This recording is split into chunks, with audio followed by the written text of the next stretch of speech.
عادت ہو جائے کیوں نہ وہ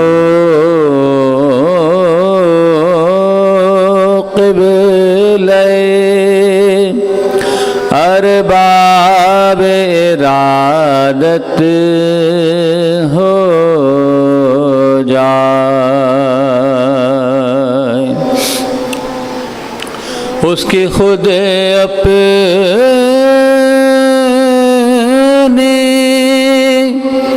عبادت کی ادا کیا ہوگی اس کی خود اپنی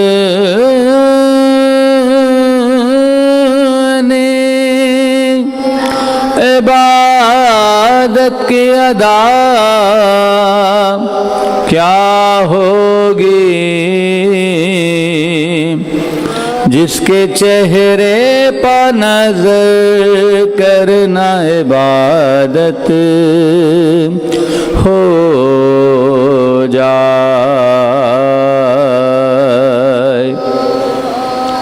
جس کی عین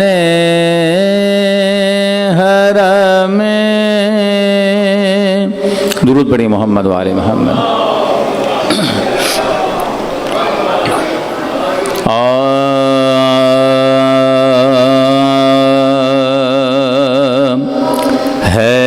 حیرت میں ہوں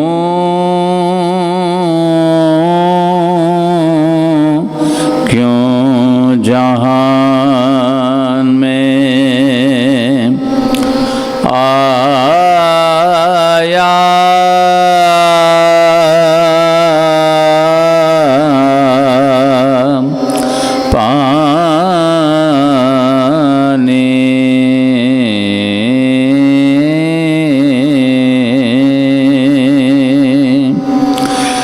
دریا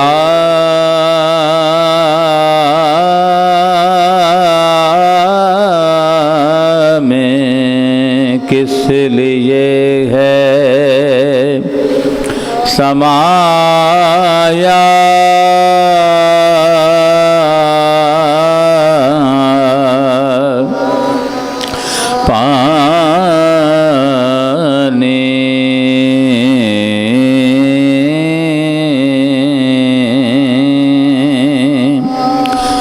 اب لاکھ برس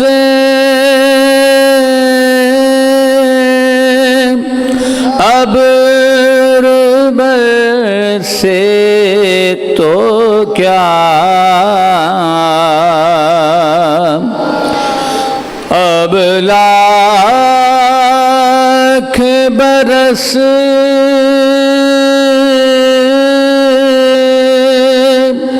اب برسے تو کیا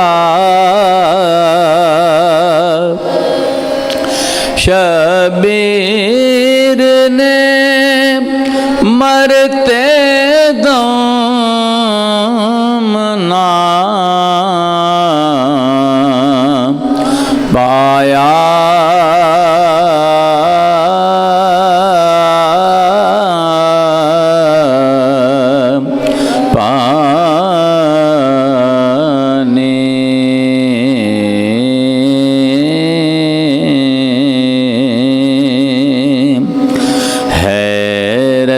میں ہوں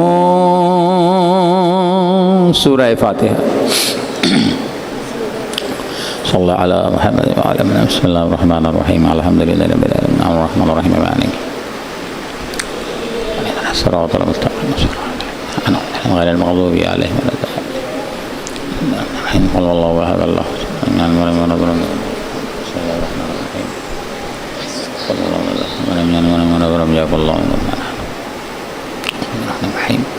قل واللہ احد اللہ قل واللہ احد اللہ اللہ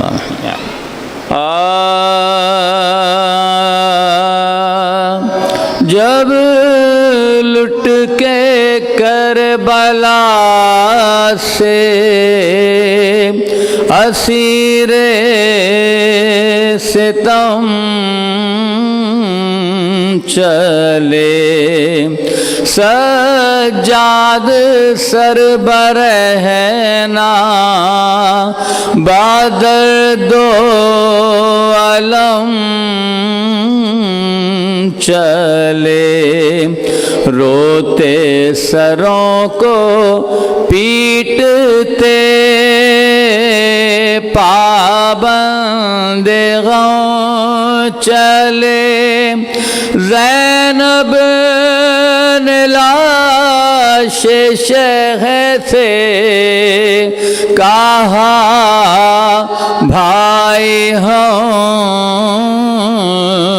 چلے مرنے سے آپ کے میں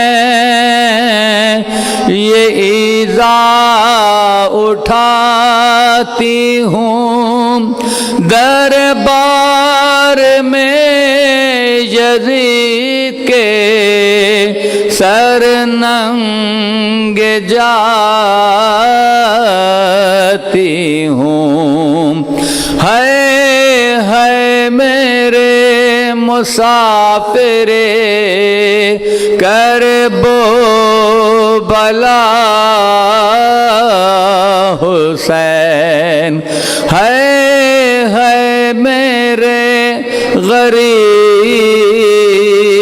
میرے محل آقا حسین ہے تجھے نہ پانے کا قطرہ ملا حسین ہے تمام تن تیرا ٹکڑے ہوا حسین پیاسے گلے پا خنجر بیداد چل گیا ہے تڑپ تڑپ کے تیرا دم نکل گیا جب لٹ کے کربلا سے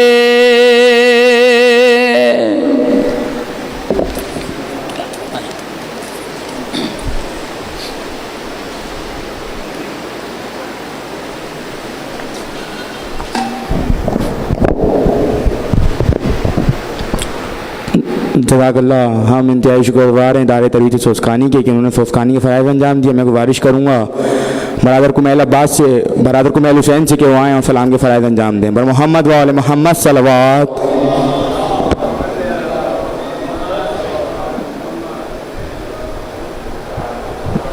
بار دیگر نعرہ صلوات.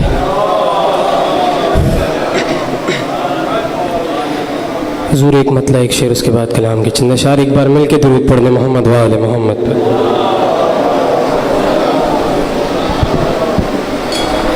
مانگنے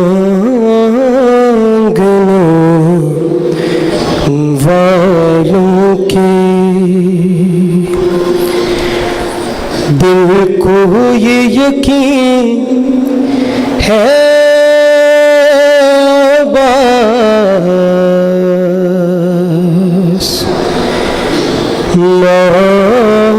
مانگنے والوں کی دل کو یہ یقین ہے بس کہ نہ تو کہنا تیرا دستور نہیں ہے بس نہ تو کہنا تیرا دستور نہیں ہے بس. اور شعر بطور خاص کہ آ رہی حیدر دیوار سے خوشبو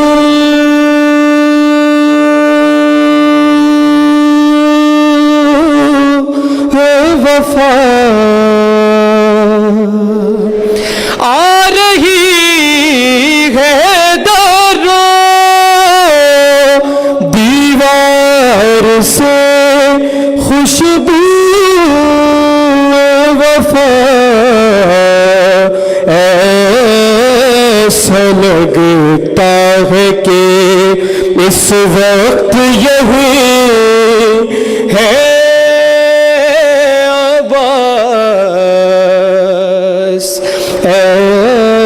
ایسا لگتا ہے کہ اس وقت یہی ہے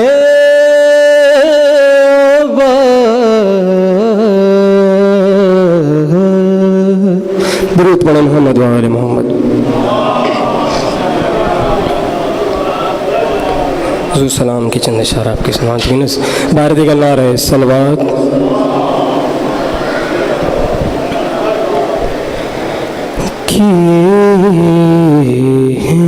شمر نے دو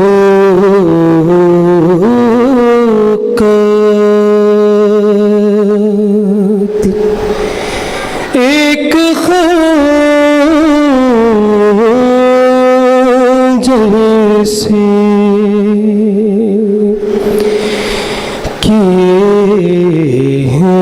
شمر دو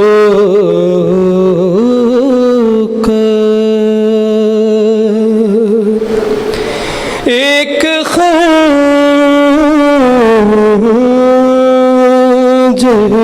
سے لہو حسین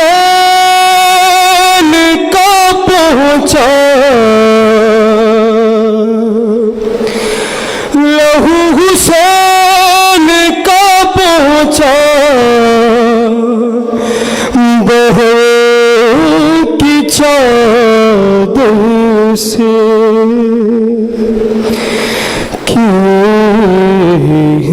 شمر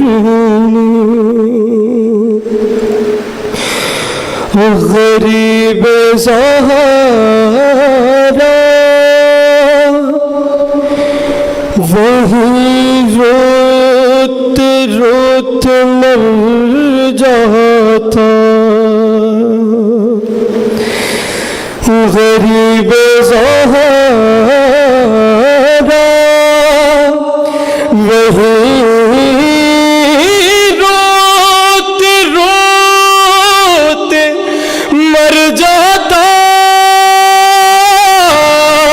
اور بہن اٹھا کے نہ لاتی جو لاش قبر سے شمر نے اور کسی نے بالوں سے پکڑا کوئی اٹھا کے چلا کسی نے بالوں سے پکڑا کوئی اٹھا کے چلا اور سر حسین کو مارا کسی نے پتھر سے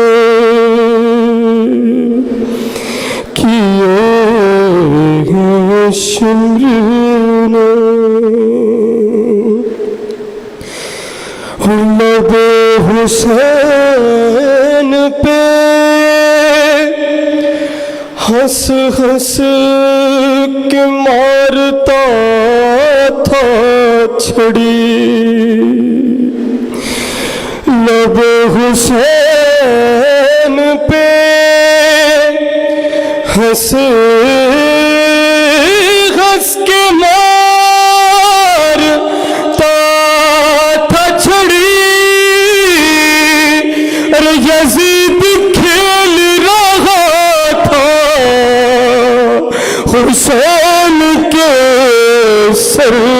سے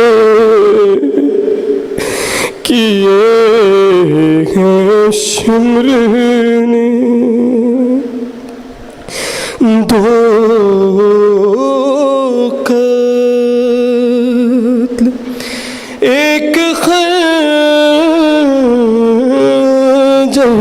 سے اور اسے اٹھایا ہے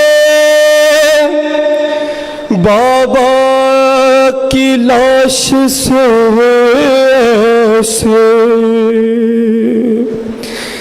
اسے اٹھایا ہے بابا کی لاش سے کہ پھر سکینہ نہیں سوئی شمر کے ڈر سے کیے ہیں شمر نے اور بہن کا پردہ تکلم سے بنانا تھا بہن کا پردہ تکلم سے بنانا تھا سنا رہا تھا وہ سنا کے منبر سے کیے ہیں شمر نے دو قتل ایک خنجر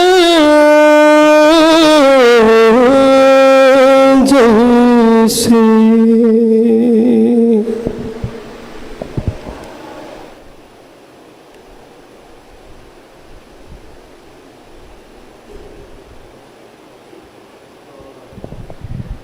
بر محمد و آل محمد صلوات.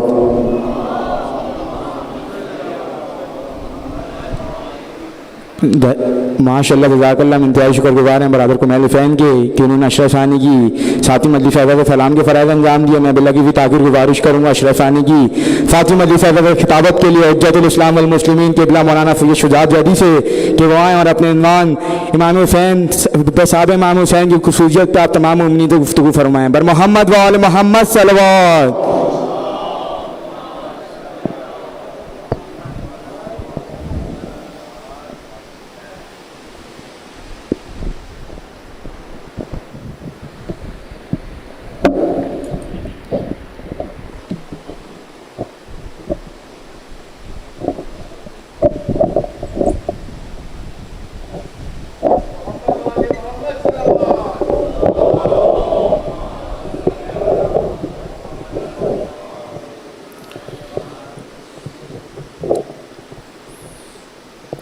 تمام مومنین و مومنات محبان اہل بیت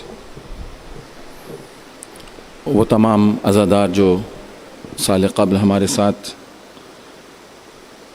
ان مجالس عزا میں شریک غم ہوا کرتے تھے لیکن اس سال خدا کی رحمت سے ملحق ہوئے ان کے اصال ثواب کے لیے اپنے اور ہمارے مرحومین کے اصال ثواب کے لیے خصوصاً شہدائے کربلا کے حضور نذرانہ عقیدت کے لیے ان کی راہ پر جان قربان کرنے والے تمام شہداء کی ارواح کے اصال ثواب کے لیے خصوصاً رہبر امت اسلامی شہید آیت اللہ خامنئی کی روح پرفتو کے اصال ثواب کے لیے اپنے اور ہمارے تمام مریضوں کی شفا یابی کی نیت سے ایک مرتبہ سورہ حمد اور ایک مرتبہ سورہ اخلاص کی تلاوت فرمائیں.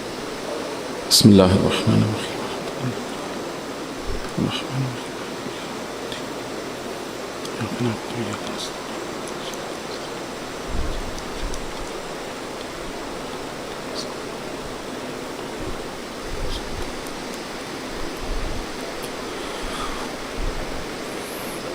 لا حول ولا قوة إلا بالله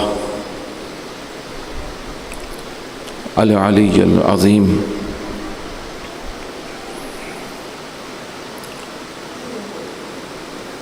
حسبنا اللہ نعم الوکیل نعم المولا و نعم النصیر. سبحان اللہ عما یشرکون. نحمده ونستعینه ونستغفره. اعوذ باللہ من الشیطان الرجیم. بسم اللہ الرحمن الرحیم. وبه نستعین وهو خیر الناصر ومعین. رب اشرح لی صدری ویسر لی امری واحلل عقدۃ من لسانی یفقہوا قولی. ایک صلوات بھیجیے گا محمد و آل محمد پر.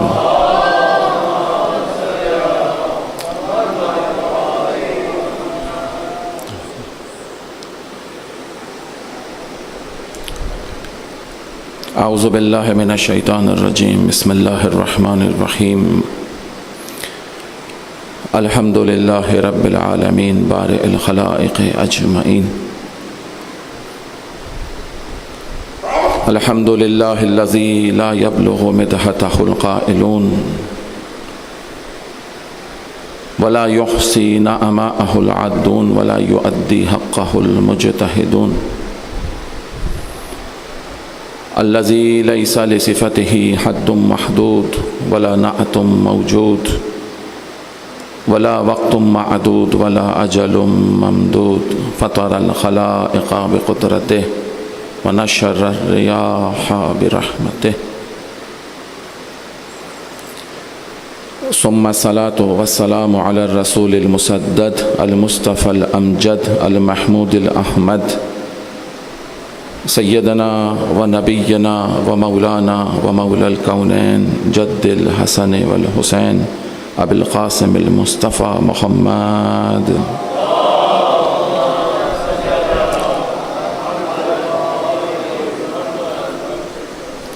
وعلى أهل بيته الطيبين الطاهرين المعصومين المظلومين المنتخبين المنتجبين سيما بقية الله في الأرضين. أما بعد قال الله تعالى في محكم كتابه أعوذ بالله من الشيطان الرجيم. بسم الله الرحمن الرحيم. فضل الله المجاهدين على القاعدين أجرا عظيما. صدق اللہ العلی العظیم. ایک صلوات بھیجیے گا محمد و آل محمد.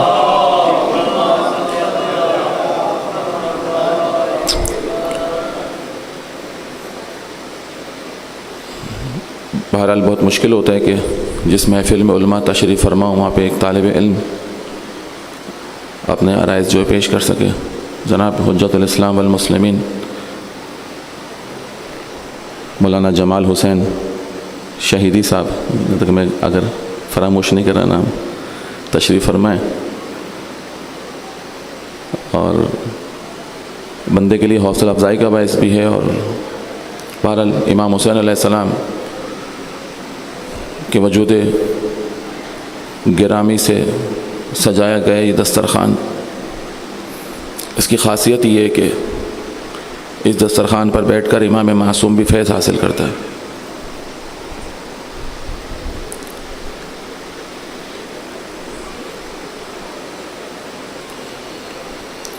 ایک روایت جو نقل ہوئی ہے بابرکت روایت کہ لکل شیء اساس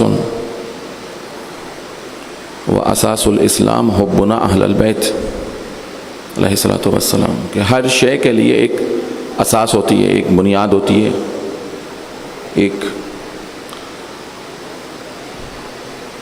اسٹرکچر ہوتا ہے، بیسک اسٹرکچر. کوئی بلڈنگ کھڑی کی جاتی ہے تو اس کی پہلے بنیادیں مستحکم کی جاتی ہیں. بنیاد یعنی وہ چیز جس پر کسی شے کا توقف ضروری ہے، کسی شے کا قیام ضروری ہے. مثلا یہ امام بارگاہ، اس کی بنیاد وہی پلرز ہیں، اور وہ پلر جو ایک حصہ وہ ہے جو ہمیں زمین سے باہر نظر آ رہا ہے، لیکن اس سے کہیں زیادہ مضبوط اور اہم وہ پلرز ہیں جو زمین کے اندر واقع ہیں.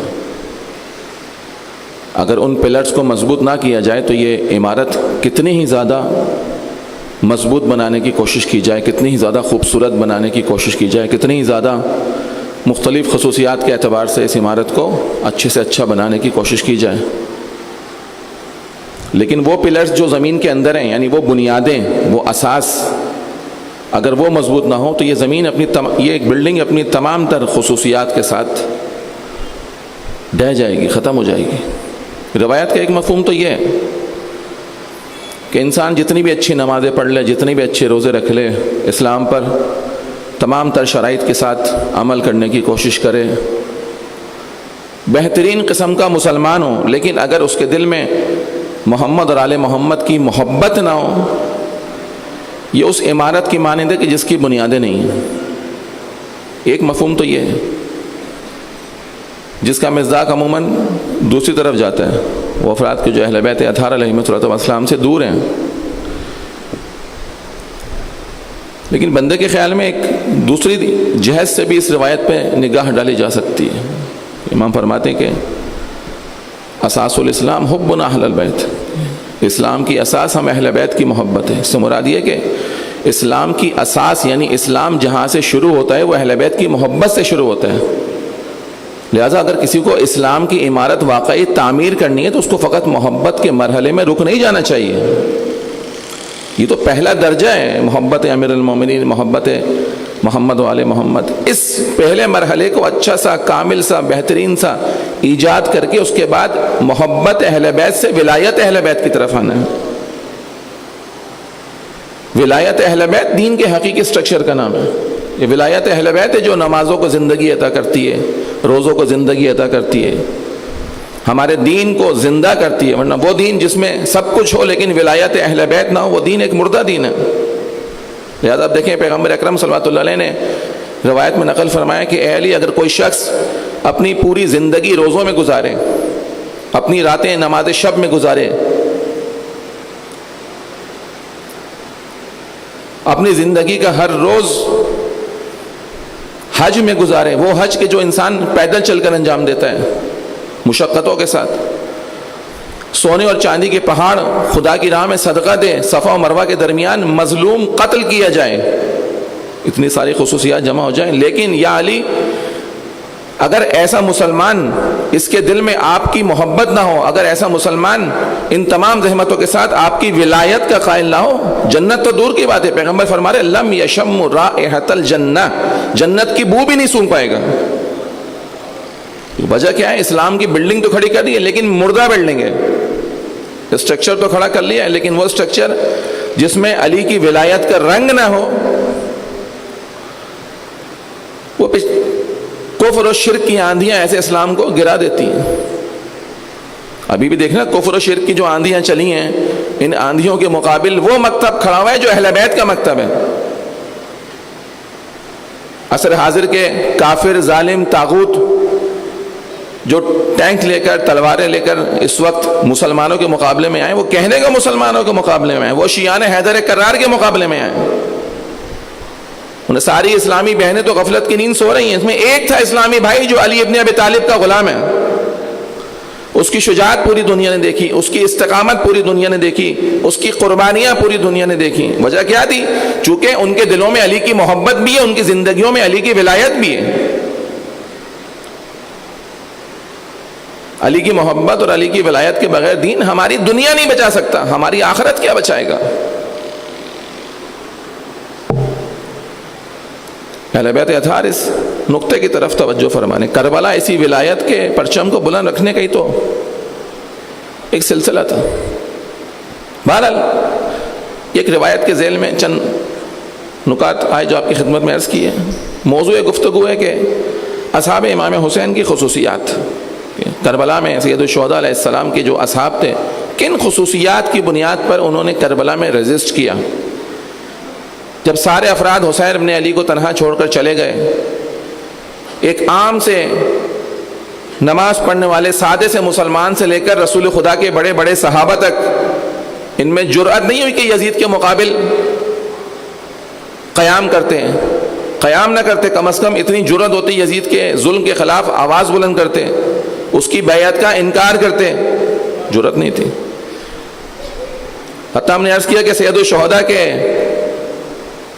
اپنے اہل خاندان جو تھے، قبیلہ بنو ہاشم، اس میں بھی ایک بڑی تعداد سید الشہداء کا ساتھ چھوڑ گئی تھی، امام حسین کے اپنے قبیلے سے اپنے خاندان سے فقط 18 افراد تھے جنہوں نے کربلا کا سفر طے کیا امام حسین علیہ السلام کے ساتھ، الا وہ چند افراد جن کو خود امام حسین علیہ السلام مدینے میں چھوڑ کے گئے تھے، وہ چند افراد تھے، 2 ہوں گے، 4 ہوں گے، 6 ہوں گے، 18 کے بجائے آپ 30 لگا لیں تو کیا پورا بنی ہاشم کا قبیلہ 30 افراد پہ مشتمل تھا؟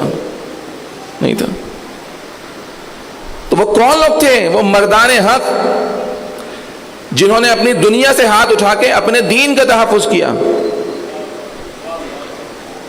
وہ تعلقات تو ان کے بھی تھے جو دوسرے لوگوں کے تھے، بیوی بچے ان کے بھی تھے، دوسروں کے بھی تھے، وہ اٹیچمنٹس، وہ وانٹنگس، وہ ایموشنز، وہ ساری دنیا ان کے پاس بھی موجود تھی جو اصحاب امام حسین تھے۔ ان کے دل میں بھی امنگیں تھیں، ان کے بھی اولاد تھی، ان کے بھی زوجات تھیں، ان کے بھی بزنس تھے، ان کی بھی پراپرٹیز تھیں، ان کی بھی سجی سجائی دنیا تھی۔ لیکن کون سی خصوصیات تھی جنہوں نے ان خصوصیات نے ان کو اس قابل بنایا ان سب چیزوں سے ہاتھ اٹھا کر حسین ابن علی کے ساتھ کربلا کی طرف روانہ ہو؟ وہ خصوصیات کو پہچاننا بہت امپورٹنٹ ہے عزیزان کرام میں، چونکہ ہم نے عرض کیا کہ کربلا کا براہ راست تعلق ظہور امام زمان سے۔ امام حسین کی زیارت میں ہم پڑھتے ہیں کہ خدایا طلب سارے مع ولیہ الامام المہدی، زیارت عاشورہ کا جملہ ہے، خدا ہم تو اس سے طلب کرتے ہیں حسین علیہ السلام کے خون کا بدلہ امام زمان کی قیادت میں۔ جب امام زمان کے لیے دعائے نطبہ پڑھے تو وہاں پر امام حسین کے فضائل بیان کیے جاتے ہیں، امام حسین کو یاد کیا جاتا ہے، امام زمانہ کی وہ نسبت جو سید الشہداء سے، اس نسبت کو یاد کیا جاتا ہے۔ عین الطالب بدم المقتول بکربلا، ایک کربلا کے شہیدوں کا بدلہ لینے والے، کربلا میں بہے جانے والے خون کا بدلہ لینے والے تو کہاں ہے؟ براہ راست تعلق ہے۔ لہذا وہ اصحاب جو سید الشہداء کو حاصل تھے وہی اصحاب امام زمان علیہ السلام کی خدمت میں حاضر ہونے چاہیے۔ اب ہم یہ مراتب کے اعتبار سے بات نہیں ہو رہے، ایک بحث چھڑ جائے خامہ خیمے کی، نعوذ باللہ کسی بھی جہت سے وہ اصحاب باوفا جنہوں نے کربلا میں سید الشہداء کا ساتھ دیا، کوئی ان کے برابر نہیں ہو سکتا، کوئی شہید، کوئی مجاہد ان کا مقام حاصل نہیں کر سکتا، وہ بس وہ ہیں۔ مرتبے کی بات نہیں ہو رہی، ان خصوصیات کی بات ہو رہی ہے۔ کوئی شخص یہ بولے کہ امیر المومنین بھی نماز پڑھتے تھے تو مجھ جیسا حقیر شخص نماز پڑھنا چھوڑ دے، میری نماز کی کیا حیثیت ہے؟ نہیں، نماز پڑھنی ہے، ہاں میری نماز کہاں، علی کی نماز کہاں؟ علی نے اپنی نماز ادا کی، مجھے اپنی نماز ادا کرنی ہے۔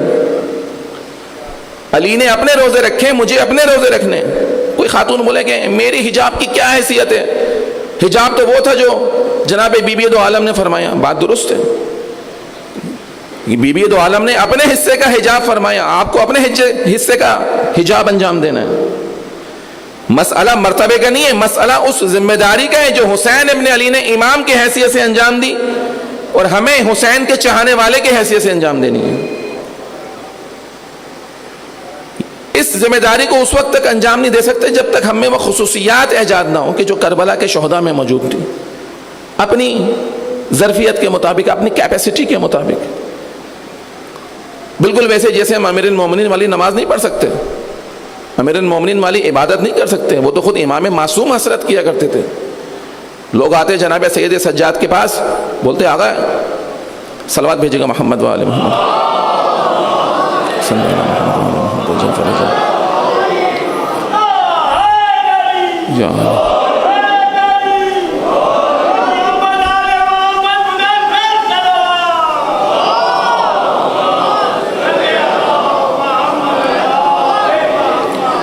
امام کی خدمت میں آتے ہیں، شدت عبادت کی وجہ سے تو ان کو زین العابدین کہا گیا، عابدوں کی زینت۔ سجاد جو لفظ پڑھا امام علیہ السلام کا، اس وجہ سے اتنے سجود کرتے تھے، اتنے سجدے کرتے تھے۔ سجاد یعنی وہ ہستی جو کثرت سے سجدے کرتی ہے۔ تو بعض افراد آتے تھے ان کے پاس، مولا اتنے سجدے کرتے ہیں، بہشت آپ کے قدموں میں، خداوند کریم نے آپ کو وارث دین اور وارث دنیا قرار دیا ہے، وارث آخرت قرار دیا ہے، آپ کو کس چیز کی فکر ہے؟ امام سجاد گریہ فرماتے تھے۔ بہرحال تو ایک جملہ جو امام کا نقل ملتا ہے کہ کس میں جرأت ہے جو علی ابن ابی طالب جیسی عبادت کر سکیں؟ نہیں، علی جیسی عبادت تو امام معصوم بھی انجام نہیں دے پا رہے تھے اپنی حیثیت کے مطابق، جو ان کا مرتبہ تھا، جو ان کا مقام تھا۔ بالآخر حقیقت کے اعتبار سے اولنا محمد، اوسطنا محمد، آخرنا محمد، کلنا محمد، یہ سب کے سب محمد ہیں حقیقت کے اعتبار سے۔ سب کے سب نور الہی ہیں، کلہم نور واحد، امیر المومنین کا نور ہو، رسول خدا کا نور ہو یا امام زمان کا نور ہو، نور ہونے کے اعتبار سے ان میں کوئی فرق نہیں ہے، لیکن مراتب کے اعتبار سے بہت فرق ہے۔ لہذا آپ دیکھیں امام صادق علیہ السلام کے پاس ایک شخص آیا، اس نے بولا یا ابن رسول اللہ، یہ جو قرآن مجید کی آیت ہے وَيَبْقَ وَجْهُ رَبِّكَ ذِي الْجَلَالِ وَالْإِكْرَامِ فَبِأَيِّ آلَاءِ رَبِّكُمَا تُكَذِّبَانِ، سورہ رحمان کی آیت ہے کہ مولا اس میں جو خدا کا چہرہ ہے اس سے کیا مراد ہے؟ اب ہم تو شیعہ ہیں، ظاہر بات ہے ہمارا تو اعتقاد ہے کہ خدا تو جسم نہیں رکھتا، جبکہ قرآن مجید میں خدا بول رہا ہے کہ وَيَبْقَ وَجْهُ رَبِّكَ ذِي الْجَلَالِ وَالْإِكْرَامِ کہ پوری ہستی ختم ہو جائے گی، پوری دنیا ختم ہو جائے گی، فقط تیرے رب کا چہرہ باقی رہ جائے گا۔ تو خدا جب جسم نہیں رکھتا تو چہرہ کہاں سے آ گیا؟ چھٹے امام علیہ السلام اپنے سینے پہ ہاتھ رکھتے ہیں، کیا فرماتے ہیں؟ نحن وجہ اللہ، ہم محمد اور آل محمد خدا کا چہرہ ہیں، نتقلب بینکم، جو تمہارے درمیان چلا پھرا کرتے ہیں۔ حقیقت کے اعتبار سے یہ نور وہی نور ہے، لیکن مراتب کے اعتبار سے بہت فرق ہے۔ جب مرتبے کی بات آتی ہے تو علی ابن ابی طالب یہ کہتا ہوا نظر آتا ہے کہ انا عبد من عبید محمد، کہ میں علی ابن ابی طالب محمد مصطفیٰ کے غلاموں میں سے غلام ہوں۔ حقیقت ایک الگ چیز ہے، مرتبہ ایک الگ چیز ہے۔ نماز کی حقیقت ایک الگ چیز ہے، نماز کا مرتبہ ایک الگ چیز ہے۔ دین کی حقیقت ایک الگ چیز ہے، دین کا مرتبہ ایک الگ چیز ہے۔ دین وہی دین ہے جو اہل بیت کا ہے، نماز وہی نماز ہے جو اہل بیت کی ہے، لیکن مراتب میں فرق ہے۔ اسی طریقے سے خصوصیات وہی خصوصیات ہونی چاہیے جو اہل بیت کی ہیں، ان کے حساب کی ہیں، لیکن مراتب کا فرق ہے، لیکن بہرحال خصوصیات ہونی چاہیے۔ ورنہ ہوگا کیا کہ انسان بولے گا تو اللہم عجل لولیک الفرج، مولا تشریف لے آئیے، لیکن مولا تشریف لے کے آ گئے تو واقعاً مولا کی رکاب میں انسان میں اتنی جرأت ہے کہ مولا کی رکاب میں مولا کی تحریک کو آگے بڑھا سکے؟ وہ خصوصیات ہیں جو ہم میں آگے لے کے بڑھیں گے۔ ان خصوصیات میں آپ کی خدمت میں عرض کیا کہ کربلا کے شہداء بابصیرت شہداء تھے۔ سید الشہداء کے بعد بافضیلت ترین جو شہداء ہیں وہ شہداء بنی ہاشم ہیں، ان میں بھی سب سے اعلیٰ جو مقام ہے حضرت ابو الفضل عباس علیہ السلام کا ہے۔ جناب عباس کے متعلق چھٹے امام جو ان کی فضیلت بیان کرتے ہیں وہ کیا ہے؟ کان امن العباس نافذ البصیرہ، کہ میرے چچا صاحب بصیرت تھے۔ اتنی امپورٹنس ہے، بصیرت نہ ہو تو انسان دین کی چھری سے دین کا گلا کاٹتا ہے، ہم نے عرض کیا۔ ایک اور سید الشہداء کے اصحاب کی خاصیت کیا تھی؟ مطمئن تھے، مقام اطمینان پہ فائز تھے۔ یا ایتھا النفس المطمئنہ ارجعی الی ربک راضیۃ مرضیہ کے مقام پہ فائز تھے۔ اس کا کمال امام حسین کی ذات میں نظر آتا ہے، لیکن مراتب کے اعتبار سے ہر کربلا کا شہید اس آیت کا مصداق ہے۔ 30,000 کا لشکر دیکھ کے ڈرے نہیں ہیں، 3 دن کی پیاس دیکھ کے گھبرائے نہیں ہیں، طاقت دیکھ کے، حکومت دیکھتے، حکومت کے شرطے دیکھ کے، حکومت کے جو اہلکار ہوتے ہیں ان کو دیکھ کے ڈرتے نہیں ہیں، چونکہ حق پر ہیں۔ ان کو پتہ ہے کہ ہم جس راہ پر چل رہے ہیں راہ حسین ابن علی کی راہ ہے۔ حسین ابن علی کون ہے؟ حسین ابن علی فاطمہ زہرا کا بیٹا ہے، جس نے اس پرچم کو بلند کرنے کے لیے اپنے رخسار مبارک پہ تماچے کھائے۔ جب انسان کی راہ روشن ہو، انسان کا ہدف روشن ہو تو انسان گھبراتا نہیں، اطمینان حاصل ہوتا ہے، آسانی کے ساتھ جان قربان کرتا ہے۔ یہ دوسری خاصیت تھی سید الشہداء کے جو اصحاب تھے وہ مطمئن تھے، خوف نہیں تھا، ڈر نہیں تھا۔ ایک اور خاصیت جو سید الشہداء کے اصحاب میں نظر آتی ہے وہ کیا ہے؟ وہ ہے یسارعون فی الخیرات، خیر کی طرف جلدی سے بڑھنے والے تھے، سرعت کے ساتھ خیر کی طرف جاتے تھے۔ دیکھیں یہ مصداق ان کی زندگی کا۔ سب لوگ کیلکولیشن کر رہے تھے، 18,000 افراد جنہوں نے مسلم کے ہاتھ پر بیعت کی تھی وہ کیلکولیشن تو کرتے رہ گئے، پلس مائنس تو کرتے رہ گئے، چون کے چنانچہ اگرچہ مگرچہ تو کرتے رہ گئے۔ نتیجہ کیا نکلا؟ مسلم شہید ہو گئے۔ قیام بعد میں بھی کیا انہوں نے مسلم کے خون کا بدلہ لینے کے لیے، لیکن وہ قیام کہاں؟ اور جب یہ ابن زیاد 15 افراد کے ساتھ اپنے محل میں موجود تھا، حتیٰ بعض روایات یہ تھیں کہ فقط 5 افراد تھے اس وقت جب جناب مسلم نے اس کے محل کا محاصرہ کیا ہے، 5 افراد تھے خالی، ان 5 میں سے 5واں خود تھا، 4 افراد تھے، 4 سپاہی، 18,000 کے 4 پر 5 پر 15 پر غلبہ حاصل نہیں کر سکتے تھے، کر سکتے تھے، لیکن حب الدنیا راس کل خطیہ، دنیا کی محبت آڑے آ گئی تھی، کیلکولیشنز آڑے آ گئی تھی. وہ جو دھمکی دی تھی کہ شام سے لشکر آ رہے ہیں، تمہارے گلے کاٹ دے گا، تمہاری عورتوں کو اٹھا کے لے جائے گا، تمہارے گھروں کو گرا دے گا، وہ دھمکی کام آ گئی تھی. 18,000 افراد مسلم کو تنہا چھوڑ کے اپنے گھروں میں چلے گئے. پوری تاریخ کا رخ تبدیل ہو گیا.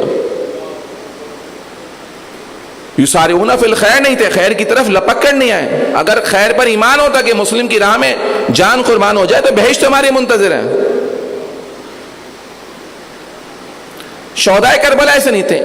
اس عالم میں شہدائے کربلا نے تمام تر دھمکیوں کے باوجود، تمام تر مشکلات کے باوجود سید الشہداء کا ساتھ نہیں چھوڑا. نہ فقط ساتھ نہیں چھوڑا بلکہ جب سب لوگ اپنے اپنے مفادات میں مشغول تھے، اپنی اپنی دنیا میں مشغول تھے، یہ سرعت کے ساتھ اپنی دنیا سے تعلق توڑ کر حسین ابن علی سے ملحق ہوتے ہوئے نظر آئے. اب دیکھیں قرآن مجید میں 3 دفعہ یہ 3 مختلف اقسام کے بیان ہوئے. یسارعون یسارعون یسارعون. ایک یسارعون فی الخیرات ہے، مومنین کی صفت بیان کی خداوند کریم نے کہ وہ مومنین جو خیرات، امور خیرات کی طرف، خیرات سے مراد یہ ہمارے جو اردو میں لفظ ہے، مثلا کسی کو صدقہ دے دینا، خیرات دے دینا، یہ وہ والا خیرات نہیں ہے. خیرات یعنی خیر، یعنی ہر وہ چیز جس میں خدا کی رضا ہو، ہر وہ چیز جس کا تعلق دین سے ہو، دین کی سربلندی سے ہو، معاشرے میں اسلام اور مسلمانوں کی سربلندی سے ہو، وہ چیز خیرات ہے. قرآن مجید کے بہت وسیع معنی ہے. تو یسارعون فی الخیرات سے مراد یہ ہے کہ وہ دین کی سربلندی کے لیے، مسلمانوں کی سربلندی کے لیے تیزی سے بڑھنے والے ہیں. یہ ایک یسارعون فی الخیرات. دوسرا یسارعون کہاں استعمال ہوا قرآن مجید میں؟ یسارعون فی الطغیان، یسارعون فی الاسم والطغیان. بعض لوگ ایسے ہوتے ہیں کہ جو اس وقت تک مومن ہوتے ہیں کہ جب تک ان کے سامنے اپرچونٹیز نہ آئیں. ایک جوان اس وقت تک پاک ہے، پاکیزہ ہے جب تک اس کو گناہ کا موقع نہ ملے، لیکن جیسے یوٹیوب ہاتھ میں آیا اس کے بعد وہ طہارت، وہ پاکیزگی ختم ہوتی نظر آتی ہے. ایک خاتون اس وقت تک محجبہ ہیں جب تک ان کو بے حجابی کا موقع نہیں ملا. ورنہ جہاں یونیورسٹی گئیں، جہاں کالج گئیں، ذرا ایٹماسفیئر ایسا بنا کہ جہاں کسی کے سر پہ چادر نہیں ہے، مجھے چادر پہنتے ہوئے شرم آنے لگی ہے.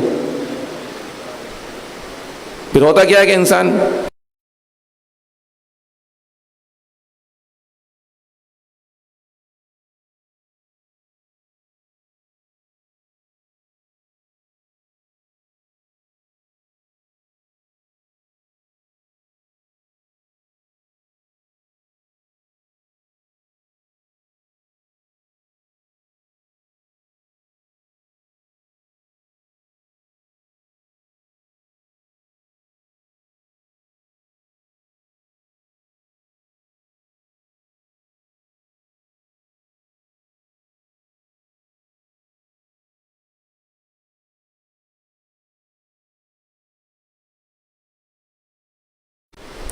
جناب عبداللہ ابن جہش رسول خدا کے صحابی تھے، بہت اچھے صحابی، رسول خدا کی خاطر بہت مصیبتیں سہیں، اپنے دین پر، اپنے ایمان پر کمپرومائز نہیں کیا.